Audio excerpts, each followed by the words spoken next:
салом бинандаи рӯзномаи ҷавонони тоҷикистон. Ман Фарзонаи Умаралӣ ҳастам ва тӯли чанд лаҳза шуморо аз рафти нишастҳои матбуотӣ ошно месозам. дар вазорати меҳнат, муҳоҷират ва шуғли аҳолии кишвар роҷеъ ба кӯмакпулӣ ба шаҳрвандони бекор гуфта шуд. аз ҷумла дар нишасти ин ниҳод таъкид гардид ки дар 6 моҳаи аввали соли ҷорӣ тавассути мақомоти меҳнат ва шуғли аҳолии кишвар ба 7653 нафар бо маблағи 6 миллиону 460,7 сомонӣ барои давраи бекорӣ кӯмакпулиҳо пардохт гардидааст. Ашурбой Солеҳзода, муовини вазири рушди иқтисод ва савдои ҷумҳурии Тоҷикистон, дар нишасти хабарии ин ниҳод аз воридоти зиёд ва содироти кам дар кишвар гуфтааст.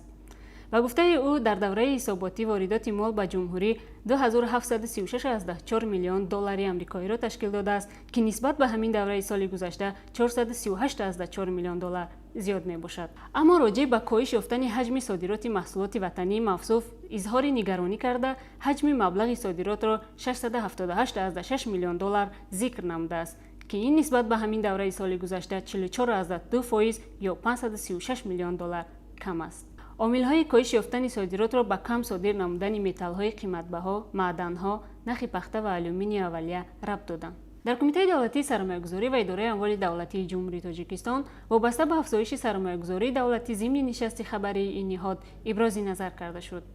зикр гардид ки дар 6 моҳаи аввали соли равон дар кишвар 82 лоиҳаи сармоягузории давлатӣ амалӣ шудааст, ки ин маблағи умумии онҳо 49,1 миллиард сомонӣ баробар ба 4,5 миллиард доллари амрикоӣ мебошад. ба гуфти Қодирзода Саъдӣ, раиси кумитаи мазкур, дар ин давра дар доираи лоиҳаҳои амалкунанда 3 миллиард 260 миллион сомонӣ ё 298,7 миллион доллар аз худ карда шудааст, ки ин адад дар маҷмӯъ ба 106% нақшаи молиявии ин давра баробар аст. ҷомеъ Умаров, муовини директори генералии ЖСК шабакаҳои тақсимоти барқ, имрӯз дар нишасти хабарии ЖСК Барқи Тоҷик вобаста ба иҷроиши ками нақшаҳои идорааш суханронӣ намуда, зикр намуд, ки ҳаҷми нерӯи барқи ҳисобшуда дар нимсолаи якуми соли 2023 дар умум 7 миллиард 28 миллион киловатт-соатро ташкил дод, ки нисбат ба нақша 385 миллион киловатт-соат кам мебошад.